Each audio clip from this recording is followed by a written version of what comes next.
আমরা যে কোনো রাজনৈতিক দলে জয়েন করি বা সেই রাজনৈতিক দলের আদর্শে বিশ্বাস করি যে আমরা সামাজিকভাবে কিছু কাজ করতে পারবো, মানুষের পাশে থাকতে পারবো বলে।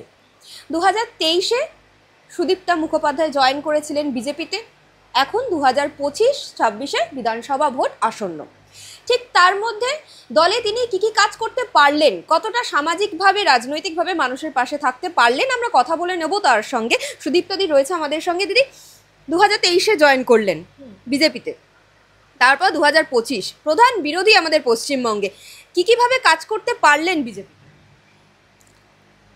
যত রকম গ্রাউন্ড প্রোগ্রাম তারা করেছেন, মাননীয় সভাপতি সুকান্ত মজুমদার এবং জেলা সভাপতি তপন ঘোষ, তারা যত রকম রাস্তার প্রোগ্রাম, এজিটেশন, দলের অনুষ্ঠান, আমি সব জায়গাতে সবসময় উপস্থিত থেকেছি। এবং গত 2024-এর যে ইলেকশন গেছে সেখানেও আমাকে দল যেখানে যেভাবে কখনো মিছিলের প্রয়োজনে, কখনো বক্তব্য রাখার প্রয়োজনে ব্যবহার করেছে, আমি আমার সাধ্য অনুযায়ী দলের কাজে থেকেছি বা থাকার চেষ্টা করেছি। রাম মন্দিরের অনুষ্ঠানেও আমি থেকেছি। সব ক্ষেত্রেই সব প্রত্যেক ক্ষেত্রে আমি কখনো অ্যাবসেন্ট হইনি। কিন্তু দুঃখের কথা হচ্ছে যে প্রতিটি মানুষ তো একটি এক্সপেকটেশন নিয়ে একটি রাজনৈতিক দল বা নতুন ঘরানাতে আসে। আমি আশা করেছিলাম আমি যে এক্সপিরিয়েন্সটা নিয়ে এসেছি সেটা যে কোনো কাজের ক্ষেত্রে, শুধু রাজনীতি বলে নয়, যে কোনো কাজের ক্ষেত্রেই মানুষ যে এক্সপিরিয়েন্সটা সঙ্গে করে নিয়ে আসে, সে আশা করে পরবর্তী সংস্থা তাকে তার সেই এক্সপিরিয়েন্সের মূল্যায়ন করবে, সেভাবেই তার পারফরমেন্স অ্যাপ্রেজাল যাকে বলে সেটা হবে। কিন্তু কি আশ্চর্য ব্যাপার, আমি দেখলাম আমি দলে জয়েন করলাম। মাননীয় নিশ্চয়ই আমার সেই এক্সপিরিয়েন্স ছিল বলেই মাননীয় সভাপতি আমাকে দলে জয়েন করিয়েছেন, নইলে তো হয়তো কোনো মণ্ডল সভাপতিকে দিয়ে জয়েন করাননি যখন, তাহলে ধরে নেওয়া যেতে পারে দল আমাকে সেই মান্যতাটা দিচ্ছে। তো এভাবে 2023 গেল, 24 গেল, এবং তিনি যখন আমাকে নিলেন যে দিনটাতে, মানে আমার জয়নিংয়ের দিন তিনি যখন প্রেস করলেন, তিনি বললেন যে বিভিন্ন চ্যানেলে আমি যেতাম ইত্যাদি, আমার কাছে চাইলে সেই ভিডিও আমি শেয়ার করতে পারি, এটা উনি বললেন। তা অর্থাৎ আমাকে দল সেভাবে ইউটিলাইজ করবে, কারণ এর আগে অতীতে যারা 2021 সালে বা তারও আগে এসেছেন, তারা যে এক্সপিরিয়েন্সটি নিয়ে এসেছেন, তাদেরকে যাকে টিকিট দেওয়ার তাকে টিকিট দিয়ে, বা যিনি কংগ্রেস থেকে এসেছেন জয়প্রকাশ মজুমদার, তাকে যেভাবে দলীয় কাজে ব্যবহার করে পরবর্তী টিকিট দিয়ে দল যেভাবে ব্যবহার করেছে, আমার ক্ষেত্রে কেউ অজ্ঞাত কারণে আমি বুঝলাম না। দলের মানে বছর কেটে গেল, বারংবার প্রেসিডেন্ট সাহেবের সাথে আমার কথা হলো, তিনি আমাকে আশ্বাসও দিলেন এবং আমি ওনার আশ্বাসকে নিশ্চিতভাবে বিশ্বাস করেছেন, কারণ মাননীয় প্রেসিডেন্ট মহাশয় একজন শিক্ষক, যেটা উনি সবসময় বলতে পছন্দ করেন, এবং আমারও ওরকম মানুষের সাথে কাজ করতে কমফোর্টেবল লাগে। তো আমি আশা করেছিলাম ওর সাথে কাজ করতে পারবো। তো দেখা গেল যে পরম্পরা, অনুশাসন আর কিংবা প্রতিষ্ঠার এত ভয়ানক চাপ, সেটা শুধু আমার ওপরেই পড়লো, কারণ আমার পিছনে কোনো স্ট্রং সাপোর্ট সেভাবে নেই। যদিও আমি তাহলে আমি এতক্ষণ ধরে বলে প্রেসিডেন্ট জয়েন করিয়েছেন ঠিকই, কিন্তু তিনি বিভিন্ন রকম অ্যাক্টিভিটির সঙ্গে, মানে তার অনেক ব্যস্ততা থাকে, তার মধ্যে তাকে সময় বার করে তিনি যখন মিটিংয়ে থাকবেন বা মিটিংয়ে যখন কোনো সিদ্ধান্ত হবে, তখন আমার নামটা যে তার স্মরণে করিয়ে দেওয়ার মতো কোনো মানুষ আমি দলে না পাওয়াতে আমার একটু অসুবিধাই হয়ে গেল। কারণ 2 বছর তো অনেকটা সময়, 2 বছর অপেক্ষা করে দেখলাম যে তারপরে একটা এমন ঘটনা ঘটলো, যে ঘটনাকে মানে যার কোনো ব্যাখ্যা হয় না, মানে রাজনীতিতে আর কোনো রাজনৈতিক ব্যক্তিত্ব এভাবে কোনো এই পরিস্থিতির সম্মুখীন হয় বলে আমার মনে হয় না। আমি একটি ভিডিও আমি চ্যানেলকে শেয়ারও করে দিয়েছি, যখন আমার মানে এটা দেখানো হবে নিশ্চয়ই এটাকে একটি এরকমই একটি ডিবেট চলাকালীন কোনো একটি চ্যানেলে আমার দলের মুখপাত্র, তিনি সবাই জানে আমি যেদিন বিজেপিতে এসেছিলাম সেদিন থেকে আজকে যখন আমি এই কথাগুলো বলছি হাউকে, তখনও আমার স্বামী যে পজিশনে ছিলেন আজকেও সেই পজিশনে আছে। তো আমার স্বামীকে ওই মাননীয় মুখপাত্র ব্যক্তিগত আক্রমণ করে বসলেন। তিনি নাকি বাড়ির লোককে বিজেপিতে ঢুকিয়ে দিয়ে এখানে কংগ্রেস সেজে বসেছেন। আমার প্রশ্ন একটাই, দলের যিনি এই মুহূর্ত পর্যন্ত যিনি সর্বোত্তম নেতা পশ্চিমবঙ্গের, তিনি জয়েন করলেন, তার সঙ্গে ছিলেন জেলার প্রেসিডেন্ট যিনি, তিনি, এই দুজন ব্যক্তি আমাকে জয়েন করালেন। সঙ্গে দীপাঞ্জন বা গুহ ছিলেন, তিনি দলের সম্পাদক। তাহলে এই মাননীয় মুখপাত্র শুধু আমাকে বা আমার স্বামীকে অসম্মান করলেন না, এই যে তিনজন জয়েন করেছে তাদের স্ট্যাটাসকে, তাদের এই সিদ্ধান্তকেও তিনি প্রশ্ন করলেন। তাহলে অসুবিধা না থাকে আমরা কি নামটা নিতে পারি সেই মুখপাত্রের? আমি নিতে চাই না, যদিও আমি যে ভিডিও শেয়ার করেছি সেখানে নাম, সেখানে তিনি তাকে দেখাই যাচ্ছে।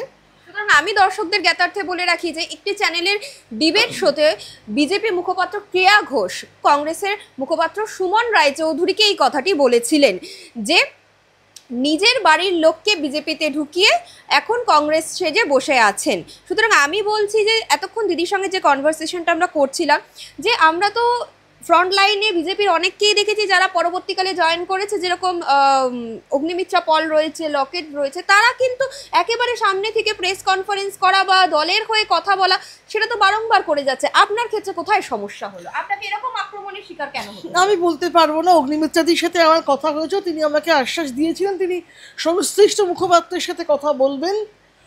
তারপরে কি হয়েছে না হয়েছে আমি আর জানতে পারিনি, কারণ আমার জানার আগ্রহ ততদিনে শেষ হয়ে গিয়েছিল। আমি আশা করেছিলাম, আমি আমার এক্সপিরিয়েন্সে, আমি রাজ্য মহিলা কংগ্রেসের স্টেট সেক্রেটারি ছিলাম 2006 থেকে 2008। পরবর্তীতে আমি ছিলাম তৃণমূলের একজন এমএলএ রিপ্রেজেন্টেটিভ। আমি কোনোদিন তৃণমূল জয়েন করিনি, তাই তৃণমূল আমায় কোনো পদ দেয়নি। মানে কেন দেয়নি সেই আলোচনাটাই আসে না, কারণ তৃণমূল আমি জয়েনই করিনি।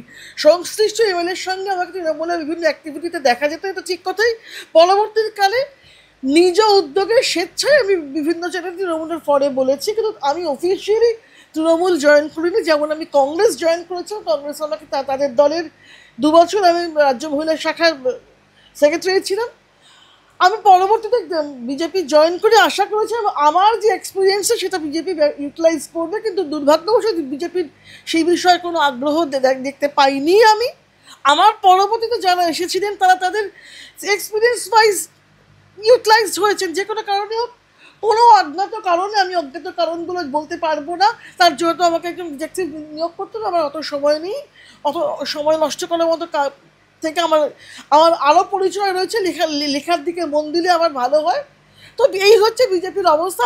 এবং আমার ধারণা আমি চলে যাওয়াতে বিরাট সাংগঠনিক ক্ষতি হচ্ছে, আমি এই কথা বলছি না, কিন্তু এর অতীত ভবিষ্যতে যদি কেউ বিজেপি জয়েন করতে চায়, যার পিছনে কোনো খুব স্ট্রং সাপোর্ট নেই বা যার কোনো খুব অসৎ উদ্দেশ্য নেই বিজেপিকে ইউটিলাইজ করবার, কোনো রাজনৈতিক দলকেই ইউটিলাইজ করবার। কারণ আমি যখন 2023-এ বিজেপি জয়েন করি তখন রাজনীতিতে সিওপিডি আর কারণ হচ্ছিল নাকি, দলের মধ্যে দল থেকে কাজ করতে পারছি না, কথা চার বলছিল না কেউ। 2023-এ বিজেপির অবস্থা বেশ খারাপই ছিল। আমি বিজেপিতে কাজ করতে এসেছিলাম, কিন্তু বিজেপির দেখলাম আমাকে ব্যবহার করবার কোনো আগ্রহ নেই।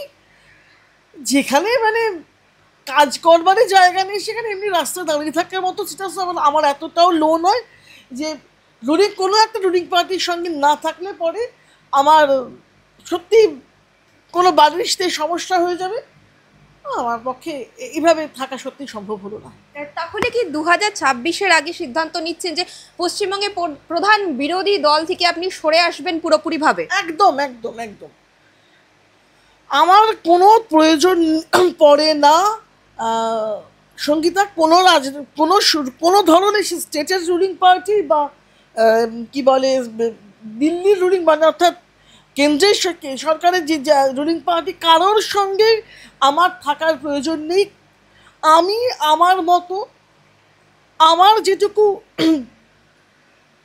ক্ষমতা, আমি যেটুকু এক্সপিরিয়েন্স সঞ্চয় করেছি, যে রাজনৈতিক দল আমাকে ইউটিলাইজ করতে চাইবে, কারণ আমার স্বামী কোন রাজনৈতিক দল করে আমি একটা জিনিস বুঝি যে আমরা আমাদের ভারতীয় সংস্কৃতি ওয়াইজ আমরা তো একটা যে যার মতো আলাদা বড় হয়েছে ওতে প্রথম কথা। দ্বিতীয়ত হচ্ছে আমরা ভাই বোন তো নয়, স্বামী স্ত্রী, অর্থাৎ দুটো আলাদা পরিবার থেকে এসেছি, আলাদাভাবে আমাদের আপব্রিঙ্গিংটা হয়েছে। তো এবং দুজন মানুষ বিবাহযোগ্য হচ্ছে যখন 18-র ওপর বয়স, তাহলে নিশ্চয়ই দুজনের মতামতটাও আলাদাই হওয়া উচিত, সুস্থভাবে সেটাই তো হওয়া উচিত। এটা নিয়েই তো বলছি যে আমাদের লড়াই, যে ভোট লুট হচ্ছে, মানুষ যে মতামতের নয় তাকে সেই মতামতে বাধ্য করা হচ্ছে, এবং বিজেপি সারাক্ষণ তো এটাই বলে বেড়াচ্ছে যে তাদের কেন্দ্রীয় বাহিনী বা তাদের কেন্দ্রীয় দল এসে বলছে যে যারা ওদের ভোটে তাদেরকে মেরে ধরে, কারণ ভোটারকে মারা, মানে তার অন্য মতের ভোটারকে তো মারা যায় না, গণতন্ত্র নয় এটা, এগুলো এই সমস্ত কাজ তৃণমূল করছে। তা এখানে আমি আর আমার সামনে তো ব্যতিক্রম ছিলাম, যে আমরা দুটো আলাদা রাজনৈতিক দল করেছি, আমরা কেউ কারণ কারোর খবর পাচার করার মতো, কারণ যদি তার রাজনৈতিক দল কংগ্রেস মনে করেনি আমার স্বামীকে তিনি বিজেপির থেকে খবর পাচার করাচ্ছেন, বা বিজেপির যখন এইরকমটা মনে হচ্ছে, তা সেই বিজেপি আমি কেন করব? আমার তো কোনো দায় নেই করে যাওয়ার। এবং এইটা আমি জানিয়েছিলাম, অগ্নিমিত্রা দিয়ে জেনেছেন, তিনি খুবই দুঃখ প্রকাশ করেছেন, এবং তিনি ওই সংশ্লিষ্ট মুখপাত্রকে কনফার্ম করেছিলেন। আমি সুকান্ত দাকেও জানিয়েছিলাম, তিনি আমাকে বলেছিলেন দিদি আমি আপনার মেসেজ পেয়েছি। তারপর কি হয়েছে আমি আর জানতে পারিনি। আমি দেখলাম যে দলের আমাকে প্রয়োজন নেই, অযথা কেন আমি সময় নষ্ট করার মতো সময় আমার কাছে সত্যি নেই। আমি যদি অন্য কোনো রাজনৈতিক দল যাদের আমাকে ইউটিলাইজ করার ইচ্ছে হয় তাদের সাথে আমি কাজ করতে রাজি আছি। এবং প্রত্যেকবার ভোটের আগে যেটা বলেন প্রধান বিরোধী দল, যে এবার আমরা ক্ষমতায় আসছি। আপনি তো 2 বছর ছিলেন, বিজেপির অন্দরের অবস্থা কেমন বলে আপনি মনে করছেন? খুব খারাপ। দুটো আড়াআড়ি ভাগে দল বিভক্ত। প্রথমত যে দলকেই এই রাজ্যে প্রাসঙ্গিক করেছেন যিনি, সেই দিলীপ ঘোষের দলে বর্তমানে একেবারেই কোনো জায়গা নেই। দল আড়াআড়িভাবে বিভক্ত। একটা হচ্ছে আর যেটা তো আছে, সেই সমস্যা তো আছেই। প্রেসিডেন্টের একটা লবি আছে, রুলিং আমাদের যিনি শুভেন্দু অধিকারী মহাশয়, তার একটা লবি আছে, অর্থাৎ যারা কনভার্ট করে আসছে, তো তাদের একটা অত্যাচার আছে। এই সব মিলে তাছাড়া এদের তো মূল চালিকা শক্তি আরএসএস দেখছে বিজেপি এখনো কর্মক্ষম নয়, এবং সেটা দিল্লি বিজেপি জানে বলে, মানে অর্থাৎ কেন্দ্রীয় দলের কেন্দ্রীয় কমিটি সেটা জানে বলেই আরএসএস তার বিশ্বস্ত দলকে, বিজেপিকে লালন পালন করার জন্য রেখে দিয়েছে। অর্থাৎ তৃণমূলকে এখানে আরএসএস রেখে দেবে 2026-এও, তার আসল সন্তানকে লালন পালন করার জন্য বিজেপি তার পালিত দল কন্যাকে, অর্থাৎ তার যাকে বিজেপি একটা মানে আরএসএস একটা দুর্গা বলেছিল, সেই মমতা বন্দ্যোপাধ্যায়কে ব্যবহার করবে। কারণ এই দুই শক্তি যদি একসঙ্গে, মানে একজন বিরোধী একজন ক্ষমতায় না থাকে, তাহলে আর কি ধর্মনিরপেক্ষ শক্তিরা এখানে স্ট্রং হতে পারে। আর মমতা সবচেয়ে বড় কোয়ালিটি বলে আরএসএস মনে করে এটা হচ্ছে কংগ্রেসকে ভেঙে নস্যাৎ করে দেওয়া এই রাজ্যে। তো এই বিশ্বাস ভরসাটা আরএসএসের মমতার প্রতি আছে। রাজ্য বিজেপি রেডি নয়, আর রাজ্য বিজেপি যে রেডি নয় তার আমি প্রথম উদাহরণ দেখেছিলাম যে সুকান্ত মজুমদার তো বটেই, শুভেন্দু অধিকারীও গত বছর অক্টোবর মাসে যখন এই রাজ্যে এসেছিলেন মাননীয় অমিত শাহ মহাশয়, তখন রাজ্যের উত্তপ্ত অবস্থা ছিল আরজি কর নিয়ে। তারা চেয়েছিলেন যে একবার অন্তত পরিবার এসে দেখা করুক, বা তিনি পরিবারের সঙ্গে গিয়ে দেখা করেন। আমি দেখলাম যে প্রায় শেষ মুহূর্ত অবধি চেষ্টা চালিয়ে যাওয়ার পরে, এবং এই চেষ্টায় মাননীয় অগ্নিমিত্রা দিয়েও ছিলেন, তিনিও অনেকবার চিঠি লিখেছেন, কিন্তু কিছুতেই ওই পরিবারের সঙ্গে দেখা করেননি কেন্দ্রীয় স্বরাষ্ট্রমন্ত্রী। এবং তারপরে ওই কেসের কি ফল হয়েছে আমরা তো দেখলামই। এর থেকে একদম পরিষ্কার 2026-এ বিজেপির কোনো সম্ভাবনা নেই এই রাজ্যে মাথা তুলবার, বরং যে যে শক্তিটুকু আছে সেটা আরও ক্ষয় হবে, ইরোশন আরও হবে। বিজেপির সঙ্গে যেহেতু আপনার একটা দূরত্ব তৈরি হয়েছে এবং আপনি চাইছেন না বিজেপির সাথে, তাতে কি অন্য দলে যাওয়ার ভাবনা চিন্তা ইতিমধ্যে শুরু করেছেন বা যাবেন? আমি এখনো কিছু ভাবিনি, কোনো রাজনৈতিক দলের সাথে আমার কোনো কথা হয়নি। মানে আমি অন্তত মানে এদিক থেকে ওদিক এদিক থেকে ওদিক মানে করবো না। আমি আমি আমার মতো মানুষের সঙ্গে থাকার চেষ্টা করব। দেখা যাক এরপরে কি হয়, এরপর পরবর্তীতে যদি কোনো পদক্ষেপ নিই সেটা তখন ভেবে দেখব। তবে এইটুকু বলতে পারি যে পাণ্ডব পাণ্ডব থাক, কৌরব কৌরব, আমি থাকবো নিঃস্বলের হতাশের দলে।